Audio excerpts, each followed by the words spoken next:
experiences you've had in a short window, like those get crammed over very long, but you crammed a lot early. To start, I know many people are already aware of who you are and what you do, but childhood, like what background, where did you grow up? How did you grow up? Were you called to music always, or was this something you kind of fell into?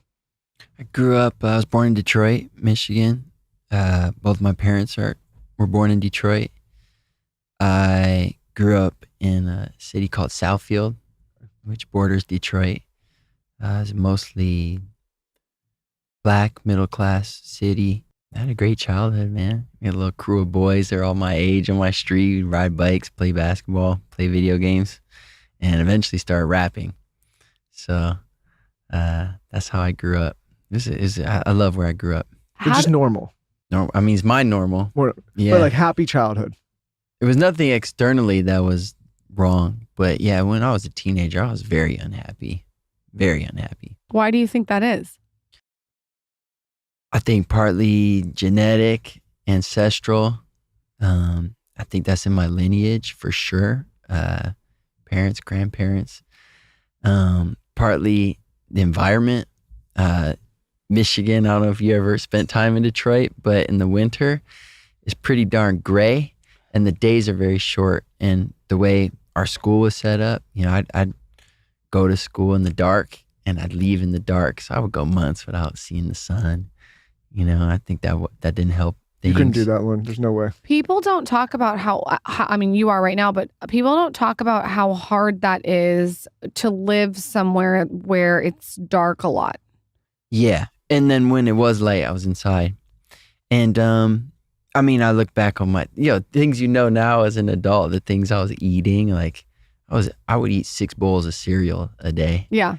And like, I'm lactose intolerant, so I was just eating sugar and milk, so I was like, and I wasn't asleep. I'd go to bed late every night, get up for school. So I mean, it really wasn't like setting myself up for success with, things I know now that are kind of foundational and baseline for. What was your cereal?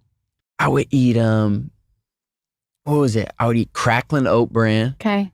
I remember that one. That was a good one. Granola. Yeah? With or without raisins. Okay.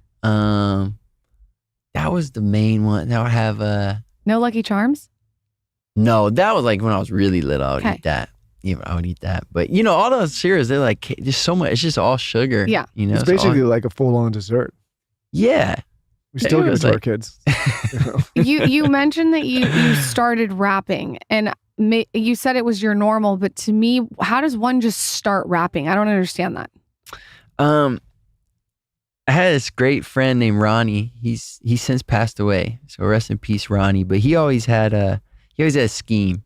Like we would hang out, and he always had something we were gonna do. Like, hey, today we're gonna do this, and sometimes they'd be like legal things, and sometimes not.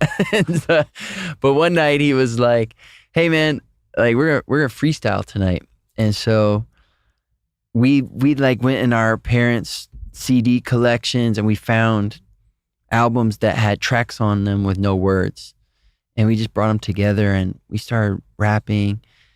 And I remember in the basement, and I just knew right when I started doing it, I'm never gonna stop doing this. So it's like a prodigy. And I haven't, so I just knew that was my thing. I didn't know that it was gonna be my vocation, like that I could get paid for it, but I knew I would do it the rest of my life.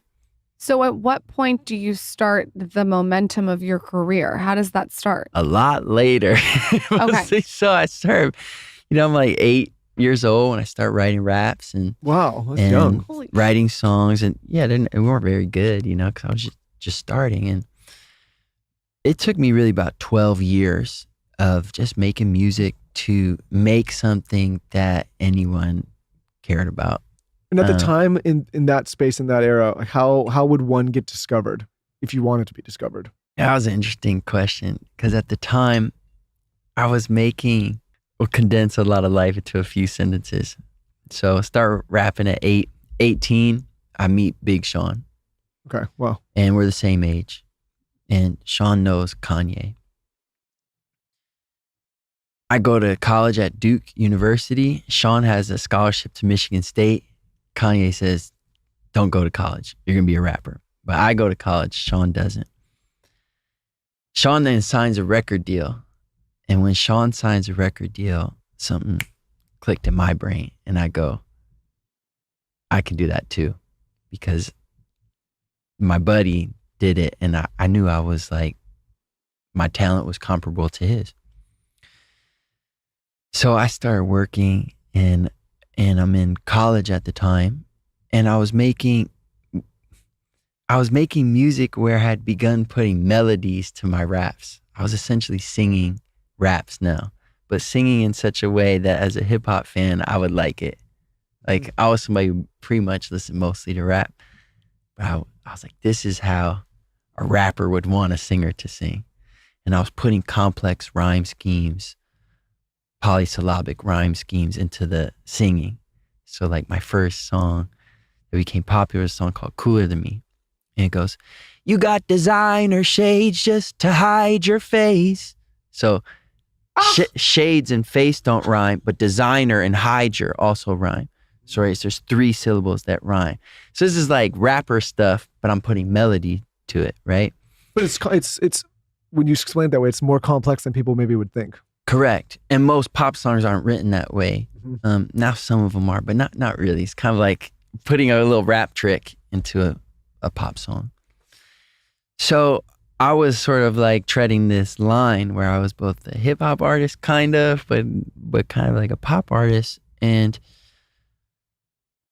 I was at school. I was at Duke University, and I knew my stuff would react on like hip hop blogs. Your question was, how would you get your career start at that time? At that time, if you were a rapper, you would try to get on these series of blogs.